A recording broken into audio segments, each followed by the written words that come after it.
It's getting more and more difficult to be positive about video games and movies these days, but that doesn't mean we should stop trying.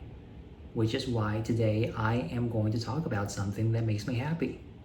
Today I'm going to talk about the Star Wars Knights of the Old Republic remake.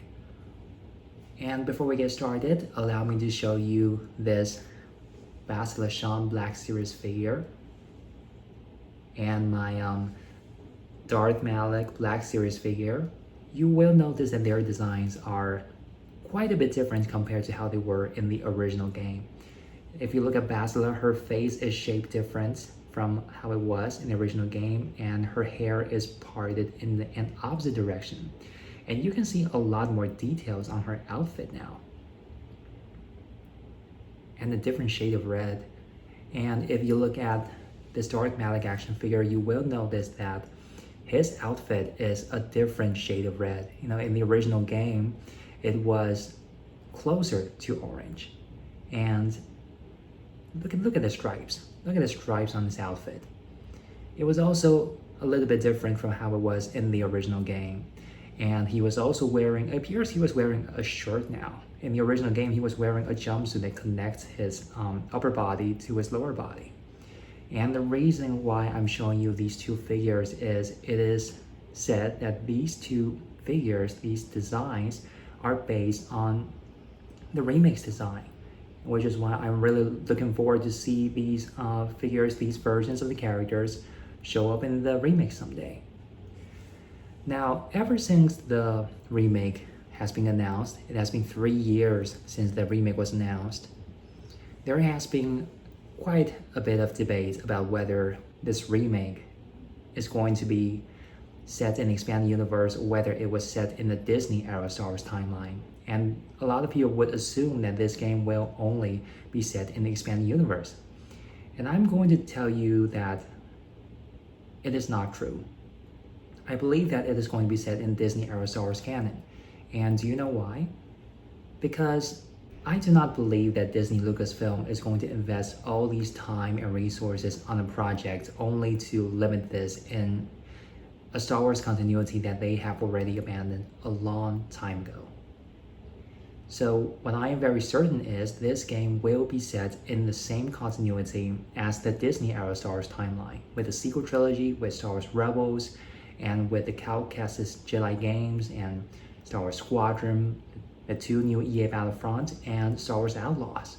Now the question we need to ask ourselves is whether this game also fits in with the expanded universe, and whether officially this game will also be set in the expanded universe timeline, just like George Lucas's 6 original Star Wars movies. We should also think about whether there will be changes made to the story in order to fit this game in the Disney canon. We have already learned that in the Disney Star Wars canon, the television series and the movies overwrite the comic books and the novels so many times. So if we take this into consideration, most of the Knights of the Old Republic video games should be able to fit in with the Disney canon because it was set so far into the past. The one thing that we should be worried about is whether this game will be affected by today's political atmosphere. I have heard of rumors coming from this Star Wars channel called 100% Star Wars that talk about how this YouTuber spoke with somebody who was connected to the KOTOR Remake project, and they say that some of the characters have been race swapped or gender swapped from the original designs because of orders coming from Disney. And I did a little digging and I have not discovered any evidence aside from that video, so hopefully that is not true. And that was when Aspire was in charge of the project, and now it has been handed over to Saber Interactive, the same studio who made the Space Marine 2 games that was very well received. I hope that the KOTOR Remake will be in good hands, that it will not be affected by today's political atmosphere. I am all for diverse characters and stories, but the one line that I wish that would not be crossed is to leave our favorite characters alone. Do not make any changes to our favorite characters' designs and stories to fit in with today's political atmosphere. And another thing that we should also take into consideration is whether they would also make KOTOR 2. And if they also remake KOTOR 2, is it possible they're going to make a KOTOR 3 because there was never a KOTOR 3? In the original expanded universe, after the KOTOR 3 was cancelled, they replaced the game with the Old Republic MMO, which was set in the expanded universe and not the Disney canon. And if they actually make a KOTOR 3, will it be the same as the story in the expanded universe? Will it be based on the Darth Revan Old Republic novel, where he was being captured by Emperor Vitiate and held captive for several centuries? I know that we haven't heard much from the game right now, and personally, I would not be too worried. I do not like this culture where we are constantly looking for leaks and spoiling the fun for so many people. But sometimes we do benefit from this when a video game turns out bad and we were able to know about it beforehand. But sometimes I wish that we didn't have to know about the answer so early. I wish that we could just find out for ourselves.